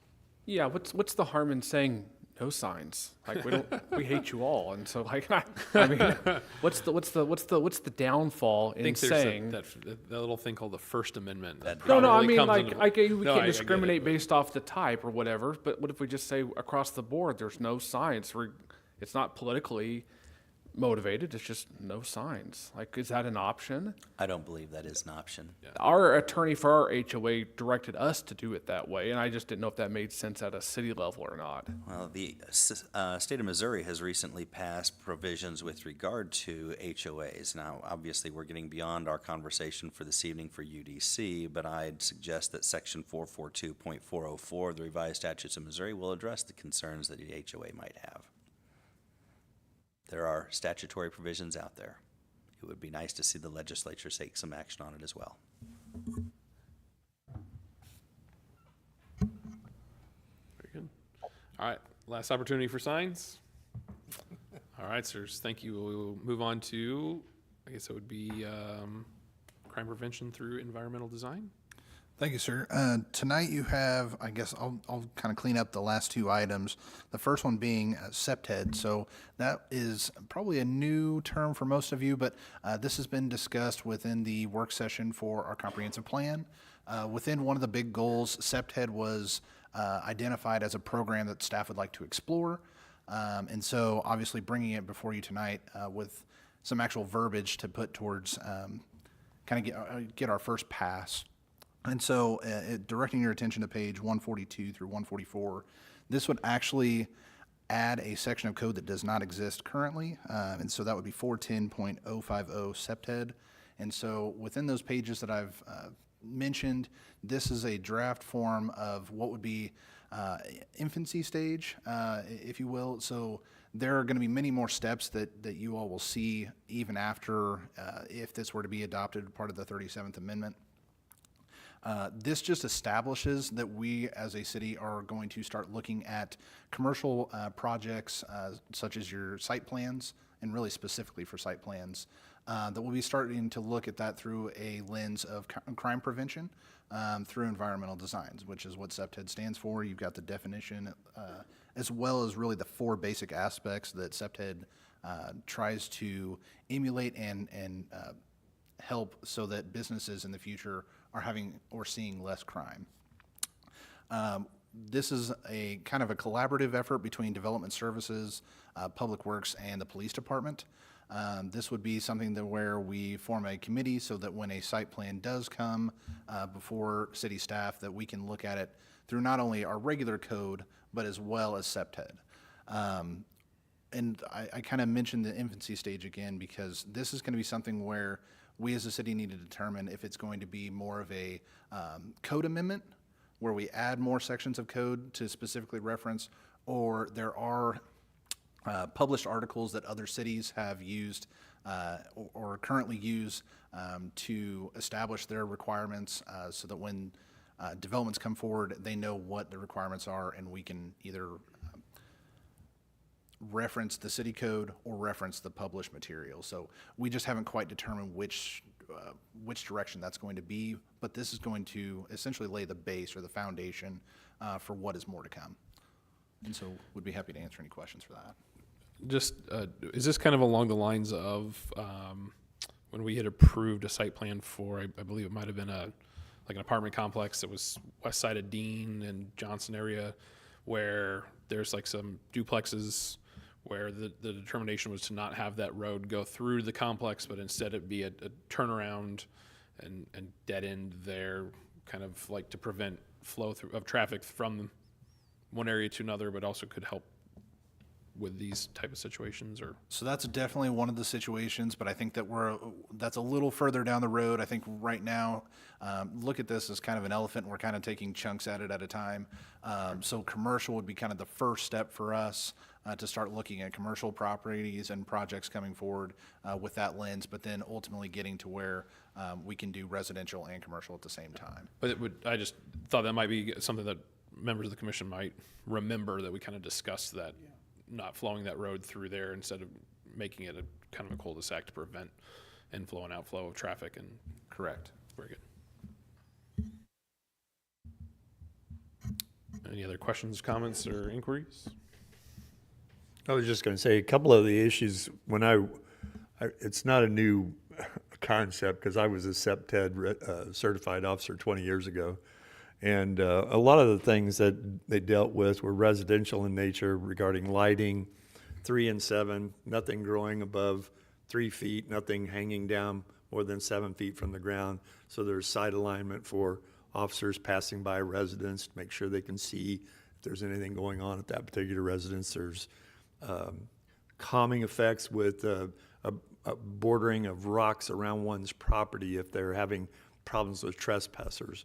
There is, in a convenience store, don't put up so many sale signs that a passing officer can't see in the building and see those activities. Quick Trip has been great by lowering their shelving, so there is a side alignment that you can see all the way across the room, especially from their elevated platform. Again, another deterrent to shoplifting. So there are a lot of things that go along with the CEPTED thought process. So I'm glad to see that we're entering into that from an official perspective rather than just the police chief talking to deaf ears. Oh, that guy. Thank you, sir. Very Okay. good. Yes, thank you, sir. So then the next item is going to be off-street parking requirements, and this will direct your attention to pages 145 through 147. You'll reference several site plans that we've had recently with eating and drinking establishments, and this is really what that's geared towards. Currently, the city code is 1 parking space per 4 seats or 1 parking space per 50 square feet of customer service area, whichever's greater. Through our research, going back to 2015,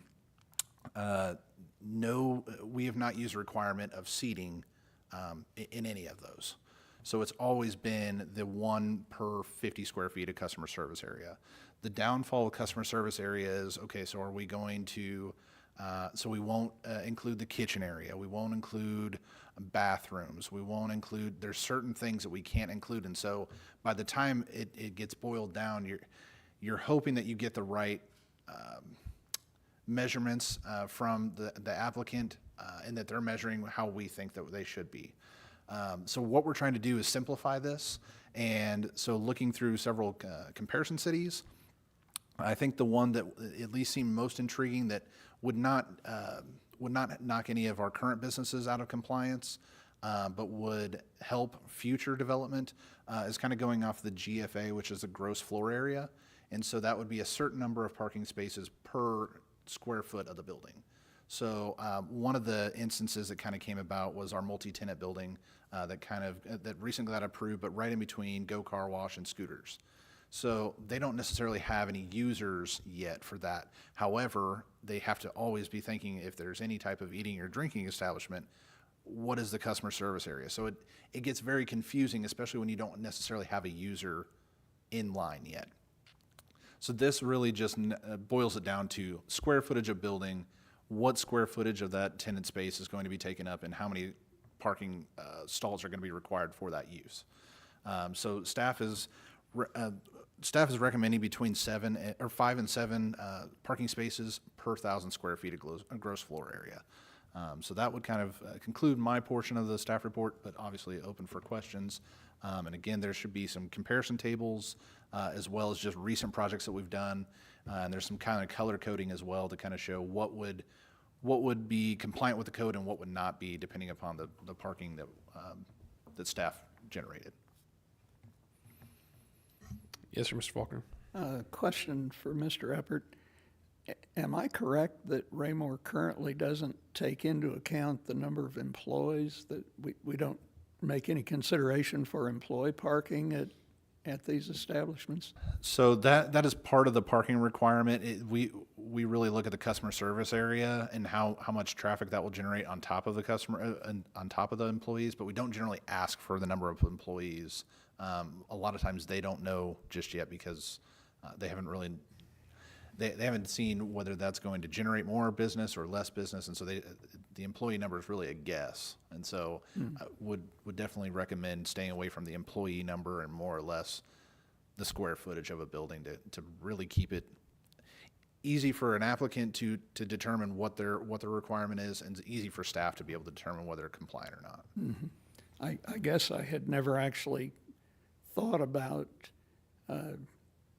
employee parking until I was reading this, and did note that the comparison cities, Grandview was the only one that had a notation in the per employee column, but The only project that I can think of it that would just have been, surprised me. the only project that I can think of that would have been employees is scooters, just because they don't have any indoor service. And so obviously just providing the number of spaces that they would need for each employee. But that would be the only one that I could think of that it was more or less employee driven than square feet of the building. So just to recap, you said your guys' initial discussion was somewhere between 5 and 7? Correct. I Per believe thousand, yeah. looking at it, five allowed for everything except for one business. And I think that would have been HTO and Raymore Galleria North. So that would have been the multi-tenant, but again, hard to say whether that would have been compliant or not, just because we still don't have the Don't know what the users are. solidified for that. So on this, the table with the color coding here, lower than current regulation, meaning if you went 5 spaces per 1,000, that's fewer space. You would require fewer spaces than what the current code requires. But do we know what that would look like as far as an impact? I mean, like at a place like Johnny's Tavern, where you might would have, I don't know, Starbucks, probably not as big of an issue. Panda Express, not as big of an issue. Some of the quick service kind of places. But a place like Johnny's Tavern or Chick-fil-A, Chick-fil-A, people see the line of customers in the car line, and then they park and want to go in, but then there's nowhere to park. So I'm just curious how many would be impacted on a negative side if we erred on the lower side. So if you look on page 145, that'll give you the parking examples of what, so like for Johnny's Tavern, I guess, which they're kind of an oddity because they have shared parking. Yeah. But they would have been required 92 spaces. And then obviously they have shared parking that allows for even more than that. Now, the thing is that we require a minimum, which you can have as much as you want. You just have to meet the certain minimum amount. Yeah. And what you'll notice, and this kind of dovetails a little bit, but there are 2 comparison cities that actually do parking maximums. So they're actually trying to get away from requiring a lot of a jungle Excess. of asphalt or a sea of asphalt, and really just trying to narrow it down for what it's actually used for, as opposed to require the minimums. Cool.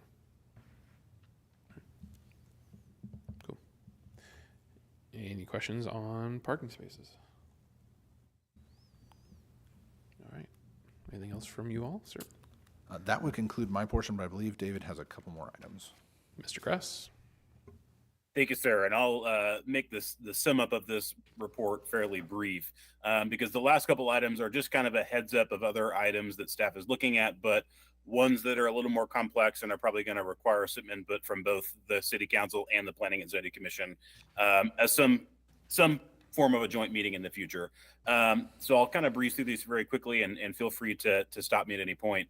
As the commission knows, we're going through the process of trying to adopt our new comprehensive plan.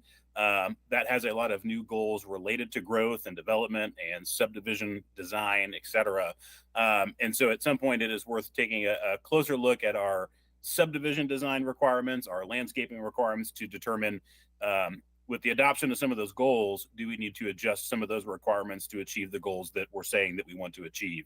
Landscaping and subdivision design are 2 that pop into my head, but there are many others. As the commission knows, the UDC DRI is what drives our development. So without having the right regulations in that code, we want to make sure that we're realizing the best development that the city wants and that the city needs. And so in general, staff would anticipate that there may be several minor topics that would come before you all in the future as we move towards adopting that comprehensive plan. The second item that has come up in our between Public Works, Engineering, and Development Services is taking a closer look at our site plan review process. As the commission is familiar, right now our code provides for a 30-day process, essentially from start to finish, and that includes submitting the application, staff reviewing the application, providing comments, getting those comments back, getting the staff report written, and presenting it to the commission for your review. What we have found is that that 30-day time frame is very good in some cases when you have an applicant that has all the items figured out. As Mr. Eppert mentioned, in some cases, you've got a multi-tenant building that doesn't have all their users lined up quite yet. And so in some cases, that 30-day process can be a little bit of a rush for staff to get a good comprehensive review without taking time from other daily duties or weekly tasks and so forth. So what staff is exploring right now, Raymore is one of the only cities that offers that one-step process from start to finish. And so what we're going to look at is keeping that in place for the projects that make sense to do that, but looking at maybe lengthening that time frame and maybe offering some sort of preliminary site plan and final site plan and trying to delineate what type of requirements have to be met for each of those between public works, engineering, development services, police department. If we end up moving towards SEPTED, there's just a lot of coordination that goes on and things that staff wants to make sure get done before we send that applicant on to the commission or the council for their review. Right now, we rely on the things that are being approved with conditions, and we're just finding that it's sometimes more difficult to police that after the fact than just say, you can't move forward until you have these items checked. So again, stay tuned for some input and some research that staff is doing on some other comparison cities with regard to that process. The third item would be taking a closer look at our land use table in general. I think this one came up last year, and as Mr. Eppert mentioned there, with eating and drinking establishments, some of our requirements are very specific, which is good. Some items would benefit from a little more vagueness, a little more flexibility in their application to the code. The other thing that has come up, for example, I'll use, we often hear a lot from residents that we have too many of blank. We don't have enough of blank. And so it may be a good time to look at what are the most appropriate conditional uses in the city that need additional approvals from city council and planning and zoning commission. Are all of our uses that are permitted by right without any additional approvals, are those appropriate for the city with where it wants to be? So again, stay tuned for an analysis and kind of a report on our use table. Again, just looking at what other comparison cities are seeing in terms of interesting growth and economic development, et cetera. And then the last item would, again, this was a topic and carryover from last year. Staff has completed a first pass of our research on a form of a non-owner occupied residential use regulation program. This is being kind of driven from a code enforcement standpoint with the number of rental properties that we have in the city. Sometimes from a code enforcement perspective, those are all typically owned by a relatively small number of LLCs, but getting in touch with those LLCs from a property maintenance standpoint can be a challenge sometimes because they're often out of state. They may or may not have a local representative that we can go to or may not. And so what staff has been working on with our utility department, code enforcement, planning and zoning, is how should the city best tackle that? There's a couple resources that have been put out from Mark regarding, this is not something that's unique to Raymore by any stretch. All cities across the metro are dealing with this, either from a short-term rental standpoint or a long-term rental standpoint. And so just trying to figure out what makes most sense in our code between the various departments to tackle that issue and make sure that it is something that's easily regulated by the city. So in general, that would conclude our staff report on this item. If there are any additional topics that the commission can think of, feel free to always reach out to Mr. Eppert and I. I think the motion or the we'd be looking for tonight would be either accepting the results of our annual review and directing staff to proceed forward with drafting the amendment, or again, if there's any items that staff or we can look into in addition to those items, we are happy to do that as well. Mr. Zur, is that, would you agree with that assessment? Absolutely. Proposed motion would be to direct, basically you're instructing staff at this point, you're not making any substantive changes. Absolutely. Okay, any additional questions for members of the staff?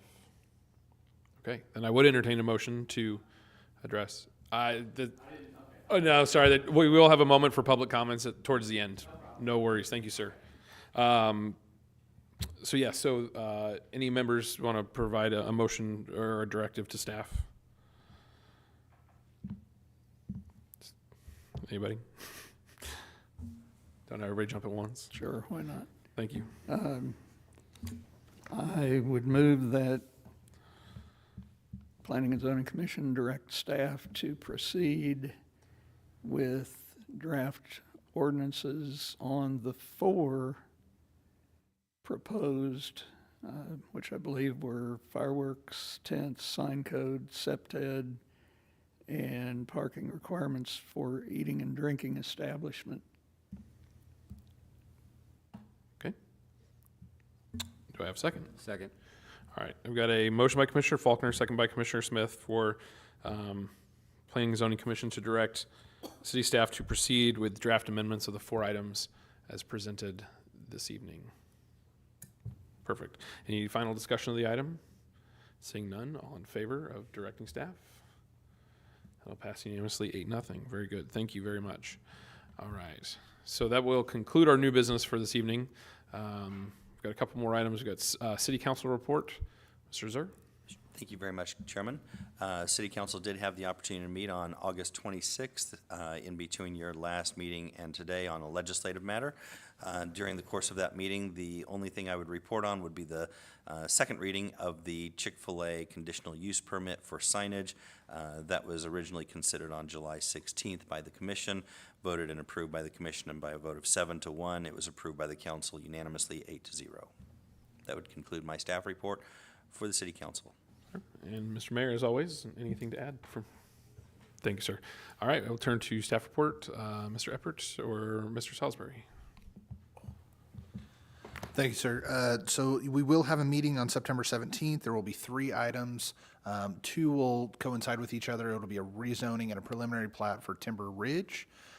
This is located generally on the northeast corner of Johnston and Dean Avenue, so just south of the depot.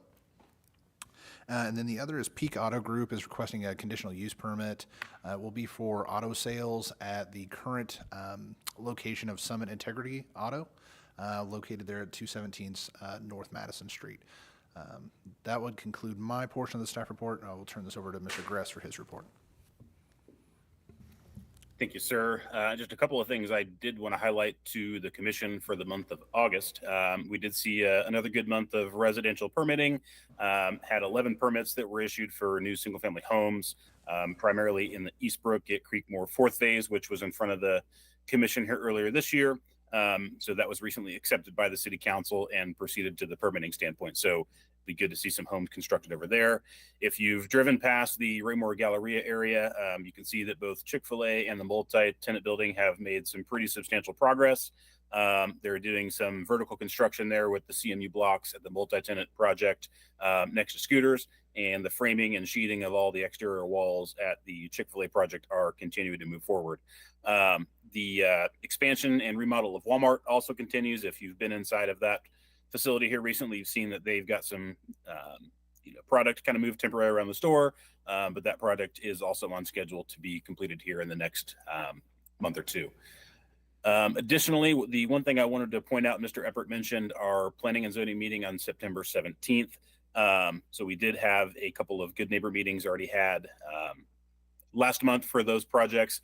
I did want to alert the commission, just as a heads up, we did have an application finally filed for the Whitetail Run project down there off 195th Street in Elk. And we have scheduled a good neighbor meeting for that project here on September 18th at City Hall at 6 p.m. So hopefully if there's any residents in your ward that are curious about that project, you can obviously direct them to the city's website, to our current projects map. That has all the information relevant to that meeting moving forward and how that project is slated to be reviewed by city staff. So that would conclude my portion of the staff report, and I'll conclude it by passing it over to Mr. Salisbury. As you guys probably see around town, there's a lot of projects trying to wrap up this fall. The 2 I'll highlight is the Ward Road project. They are trying to get that paved before winter. So that road, the project may not be complete, but the road will be complete unless things really fall apart. So looking forward to that. And kind of like we talked about earlier with Mr. Fearborn, the Sunset Lane project, the bids were opened a couple weeks ago, and we're looking to push that forward as fast as possible. So those are the two highlights I have tonight. Anybody have any questions for city staff? Very good. All right. So that will now take us to public comment. So if anybody from the public, thank you for your patience, sir. Anybody would like to come forward, just for the record, we do ask that you state your name and your address. Make sure, I think they have the mic on for you. We usually limit to 5 minutes, but anything you'd like to speak on, It won't please. take that long at all. Name and address, sir. My name's Gary Paul, 814 West St. Charles, Independence, Missouri. I am one of the fireworks tents owners that have the tent on grass. I've been next to St. Paul's Church for 25 years or something like that. I guess I don't, so you guys, everything will be required to be on asphalt from here on, is that correct or not? Not necessarily. So basically, staff has come up with recommendations. They will come back to us with an amendment that we will then formally discuss. We can take in and well, out. But what I was gonna say is what the mayor brought up is basically, those asphalt lots they're hard to come by. I mean, any fireworks person that owns a tent wants their tent on asphalt for sure. It's just for wind, storms, everything, parking, everything. But unfortunately, a lot of landlords don't want you putting stakes in their concrete or messing up their parking lot. And so when I started 25 years ago out here, I mean, I'm looking for asphalt lots before I ended up where I did. And so I didn't know I didn't know if it was a done deal or how that works from. yeah, absolutely. So we basically have given them direction to come up with what they would like the code wording to look like for the amendment, and then they present it to us. We would debate it and discuss it, and it would eventually go to city council. Mr. Zer maybe can be a little more concise. I would be more concise simply by saying to be continued, and please continue to observe and see what goes on. There will be opportunity for public input at a later time too. Okay. All right. Thank you very much. Thank you, Mr. Paul. If any other members of the comment are waiting around, we'd be happy to listen. All right, seeing none, we will move forward to commission member comments. Mr. Commissioner Bowie, sir. No comments. Thank you all for your hard work and dedication. Appreciate it. Let's keep working down the line. Commissioner Shanks. Yeah, I appreciate the packets you guys put up, both online and in person. I thought it was nice having the technology available to remote in as well. I even thought that what the city administrator and his team put together for that packet was really helpful. I appreciated the photos even involved because it helps me know what they're talking about by seeing it. So all in all, very well done. Thank you. Secretary Peterman. I enjoyed the capital improvement plan review and also the annual review. It's always good to be a part of something like that from the get-go so we can see it come to play. Otherwise, thanks to staff for all of the hard work. That's all I got. Thanks, sir. Mr. Faulkner. Thanks to staff and including City Manager Fearborn and Assistant City Manager Murdoch, and also thanks to Mr. Gress for coming in online. Vice Chair Pfizer. We've had a lot of information tonight, and I think it's all been good. I think they mentioned that the capital improvements weren't going to be exciting or fun, and they probably aren't, but if we didn't have them, we would all be really not having any fun at all. So I appreciate all the hard work that goes into that and into our UDC. Very good. Commissioner Smith. So appreciate all the work the staff put and having the entire team here tonight. We got a whole ton of information, whether it was glamorous or not. It's all needed, and it's obvious the amount of work you guys put into it. So thank you. Mayor Turnbow, sir. Yeah, so on page 5 of your packet that was passed out in front of you, there's a little tiny comment at the bottom that says, Economic Development Director Jordan Lee attended the KC 2026 World Cup briefing by Mid-America Regional Council. Let me tell you, it's not a little deal. I attended the same function. The 3 primary things that they're going to be having to deal with over the next 2 years, well, less than 2 years now, because it's going to occur between June 11th to July, I forget the dates. Anyway, it's end of June, 1st of July, okay, of 2026. They keep saying there's a lot of time to work with it. That doesn't seem like a lot of time. And one of the things that the three primary issues are transportation, housing, and security. I've actually, with the private corporation that I work with, we're trying to put together a business plan for supplementing security that's going to be needed in the area, not only at the venues, but possibly at some businesses. The one thing that I ask staff to, and hopefully Jordan has given her input on this, is housing. With regard to housing, there's the 55,000 hotel rooms that were within 200 or 2.5 hours of downtown Kansas City, to include Kansas City, half of them are already reserved, almost 2 years out. There will be individuals, fans, following their teams, some of which will base camp here in the metropolitan area and never play here, but their fans will follow them here and then follow them to the venue where they play, whether it's Dallas or LA or New York or wherever. But this is going to be huge, and I don't think Kansas City or the surrounding communities are really prepared for the influx of the 650,000. That's just thought to be the number of people that are going to come from outside the area to our region, and the communities who sit along major highways are going to have some logistics issues come up. So as we move forward, we talked about the UDC code tonight. What I like to see are some regulatory issues as they relate to temporary housing or things that are going to occur, because there's potential for camping on site in our parks. There's a potential for lots of homes now to be rented out to people for weeks at a time. And how do we regulate that? We really don't have a regulation on Verbo or the other entities that are out there that rent homes. We have very few here in this area. And hopefully, maybe one of our projects will have a hotel by then, but maybe not. Those are things that are probably going to get pretty crazy about 1.5 years from now, when we're just a couple of months out from the event, and communities are going to be scampering to be prepared for that. And I'm hoping that we are looking at it serious enough here, even though we're only 20 miles from the ballpark.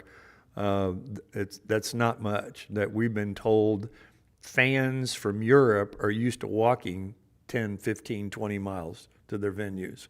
So, I mean, it's going to be a phenomenal event that we can showcase Kansas City, but I hope we don't fail at the three areas of transportation, housing, and security that are going to be the three challenges. But more to come on that. KC 2026 World Cup has a website. Go to it if you get a chance. It's really interesting. And any of the previous venues, if you get to read their after-action reports, are very interesting as well as to how they handled or didn't handle some of the issues in their venues. But Kansas City's going to have 6 matches and a quarterfinal, and it's going to be big, and we need to get our heads around that. Anyway, that's all I have. Thank you, sir. I don't really have anything else to add. Obviously, thank you, staff, for all the hard work. Obviously, all the recommendations aren't just something that they sit around the week before a meeting and say, hey, let's throw some stuff in front of the commission. So thank you guys for your work. Obviously, you guys did a lot in July to go through the fireworks tents and make notes. So, yeah. Thank you for, obviously, from the city manager and assistant city manager for all their reporting on the CIP and everything that they've done. So thank you to them. And of course, thank you to Mr. Paul, even though he's no longer here, for coming forward. We seldom get public comment, and it is nice to see that people have an interest and they come and speak their voice, which is definitely welcome. So with that, I would entertain a motion to adjourn this evening's meeting. Mr. Chair. Yes, sir. I move that we adjourn tonight's meeting. Second. Motion by Commissioner Faulkner, second by Secretary Peterman to adjourn. Any discussion? Seeing none, all in favor? Passed unanimously, 8-0. We are adjourned. Thank you.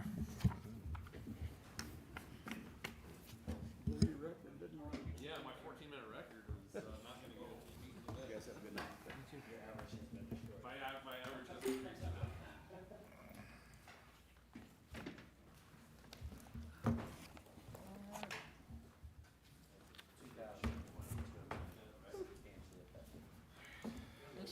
hard to move after we Yeah. sat for 2 hours, isn't it? Needs some high-grade motor oil.